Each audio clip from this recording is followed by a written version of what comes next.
అలసిపోయినావమ్మా భిన్న పో.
भाई भाई क्या सर भाई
వాళ్ళకు కూడా ఇంప్లిమెంట్ చేస్తాను బాబు.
మా ప్రియతమ నాయకుడు మాజీ ఆంధ్రప్రదేశ్ ముఖ్యమంత్రి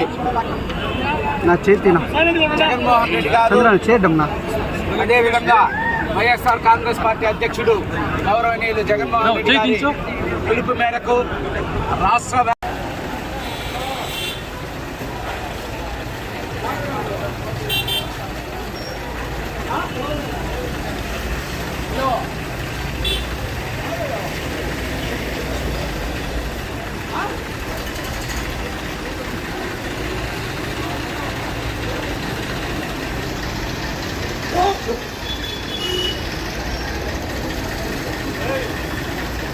లాస్ట్ వరకు వస్తానే అలా బిమ్మిన రాకుండా ఎక్కువ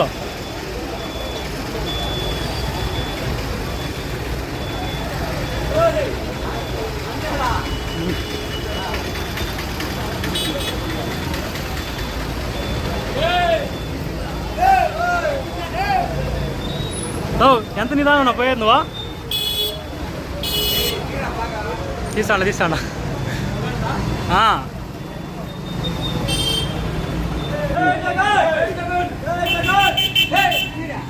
ఈయనన్నా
రాజీనామా చేయాలి. లోకేష్ రాజీనామా చేయాలి. పరిగెత్తొద్దు. Lokesh Lokesh Lokesh down to the ball Lokesh Lokesh Lokesh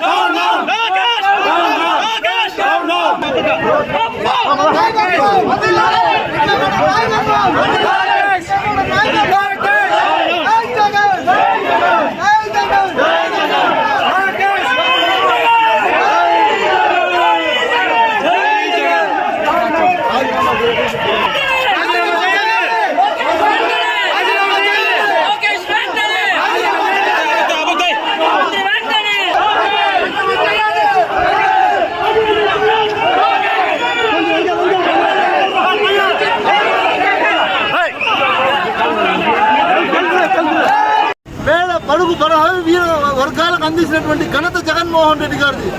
ఇంటింటికి కూడా ఆ రోజు వెళ్ళి పథకాలు అందించినటువంటి సమయంలో కరోనా కూడా 2 సంవత్సరాలు ఉండింది. కరోనా ఉన్న సమయంలో కూడా పథకాలు ఆగకుండా జగన్మోహన్ రెడ్డి గారు ఇండ్లకు అందించినటువంటి ఘనత. నేను సంపద సృష్టిస్తానని చెప్పి జగన్మోహన్ రెడ్డి గారు 5 సంవత్సరాల్లో చేసినటువంటి అప్పు 3 లక్షలు అయితే నువ్వు 2.5 సంవత్సరంకే 3.5 లక్షల కోట్లు అప్పు చేసి చెప్పినటువంటి వాగ్దానాలు ఒకటి నెరవేర్చకుండా డబ్బంతా ఎక్కడికి వెళ్ళింది అని అడుగుతున్నాం మేము. ఈ రాష్ట్ర ప్రజలు గమనించాలి. మీకు పథకాలు ఇవ్వలేదు, అబ్బా కొడుకు జోబులకు మొత్తం నింపుకున్నటువంటి ఘనత ఈ రాష్ట్ర ముఖ్యమంత్రిది, ఆయన కొడుకు. దీన్ని కూడా నేను తెలియజేస్తా ఉన్నా. ఒకటి గుర్తుపెట్టుకోండి, నేను ఎవరిని కూడా పోలీస్ శాఖ వారిని అందరినీ నేను చెప్పలేను, కానీ మరీ దారుణం. మీరు ప్రవర్తిస్తున్నటువంటి తీరు మారకపోతే రాబోయే రోజుల్లో మీరు ఖచ్చితంగా చాలా ఇబ్బంది పడాల్సి వస్తుంది సార్, గుర్తుపెట్టుకోండి సార్ అని కూడా నేను తెలియజేస్తా ఉన్నాను. ఎందుకంటే ఇవన్నీ మాకు తెలియదు. గతంలో 5 సంవత్సరాలు మా ముఖ్యమంత్రి మాకు ఇలాంటివి నేర్పించలేదు. మాకు ఇప్పుడు మేము ప్రతిపక్షంలో ఉంటే మేము ఎలా చేయాలి అని మీరు నేర్పిస్తున్నారు. ఇప్పుడు మేము నేర్చుకుంటే తర్వాత మీ పరిస్థితి ఏంటి అని కూడా మీరు గుర్తుపెట్టుకోండి అని కూడా మీకు తెలియజేస్తూ, ఇక్కడికి విచ్చేసినటువంటి అక్క చెల్లెమ్మలకు, జెడ్పీటీసీలకు, ఎంపీటీసీలకు, ఎంపీపీలకు, వైఎస్ఆర్ కుటుంబ సభ్యులకు, కౌన్సిలర్లకు, చైర్మన్లకు, విధి విధానం అందరికీ ఇక్కడికి విచ్చేసినటువంటి ప్రతి ఒక్కరికి కూడా పేరు పేరున ధన్యవాదాలు తెలియజేస్తున్నాను.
ఈరోజు వైఎస్ జగన్మోహన్ రెడ్డి గారు మేరకు రాష్ట్ర వ్యాప్తంగా ఏదైతే ర్యాలీలు నిర్వహించామో అందులో భాగంగా ఈరోజు విచ్చేసినటువంటి ప్రతి ఒక్కరికి పేరు పేరున ధన్యవాదాలు తెలియజేస్తూ,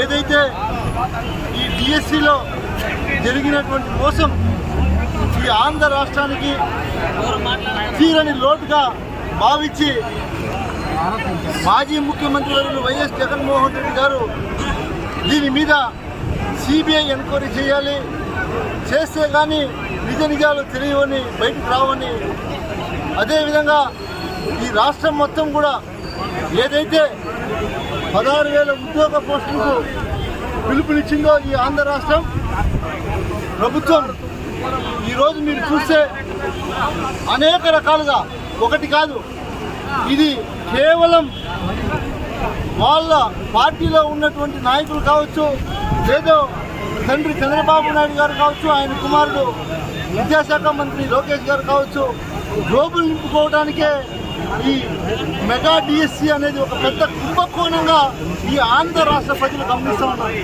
ఎందుకంటే అనేక అనుమానాలకు తావిస్తూ ఉంది ఈ డిఎస్సి. ఎవరైతే ప్రాపర్గా ఈ డిఎస్సిలో ప్రధానంగా అధికారులు చేయాల్సినటువంటి పని ఏదైతే ఉందో అది ఒక అవుట్సోర్స్ ఉద్యోగి నవీన్ అనే అతనికి అప్పచెప్పటం, అతనే పూర్తి బాధ్యతలు తీసుకోవడం, అతనికే స్టేట్ ఫస్ట్ ర్యాంక్ రావటం, ఇవన్నీ చూస్తూ ఉంటే దీని వెనక పెద్ద కుంభకోణం జరిగిందనే విషయం తెర మీదకి వచ్చింది. తెర మీదకి వస్తేనే ఆన్లైన్లో అతనికి వచ్చినటువంటి ఏదైతే ఫస్ట్ ర్యాంక్ వచ్చిందో దాన్ని డెలీట్ చేసినటువంటి సంగతి ఈ ఆంధ్ర రాష్ట్రానికే కాదు, ఈ ప్రపంచానికి మొత్తం కూడా తెలిసినటువంటి పరిస్థితి. ఇంత దౌర్భాగ్య పరిస్థితి ఒక ఏకైక ఆంధ్రప్రదేశ్లోనే ఉందని కూడా తెలియజేస్తా ఉన్నా. కాబట్టి వైఎస్ఆర్ కాంగ్రెస్ పార్టీ డిమాండ్ మాది ఒకటి, ఏదైతే అవకతవకలు జరిగాయో వాటి మీద సిబిఐ ఎంక్వైరీ జరపాలి. అంతవరకు నారా లోకేష్ గారు రాజీనామా చేయాలి. సిబిఐ ఎంక్వైరీ చేసిన తర్వాత నువ్వు మంచివాడని నిరూపించుకుంటే ఆ తర్వాత నువ్వు మంత్రి పదవి చేపట్టాలని మా ఈ ఆంధ్ర రాష్ట్ర ప్రజల డిమాండ్ అని కూడా తెలియజేస్తున్నాం. అదేవిధంగా మీరు చూస్తే మనం ఏదైతే గత 3 రోజుల ముందుగా రిలే నిరాహార దీక్షలు చేశాం, ఎవరికి ఏ ఆటంకం కలిగించకుండా, ఎవరికి కూడా ఇబ్బంది కలగకుండా మన పార్టీకి మనం చేసి సంఘీభావాన్ని తెలియపరిస్తే 3వ తేదీ మేము పర్మిషన్కి అప్లై చేసుకున్నాం. 10వ తేదీ ర్యాలీ ఉందని, 9వ తేదీ రాత్రి 30 యాక్ట్ పెడతారు.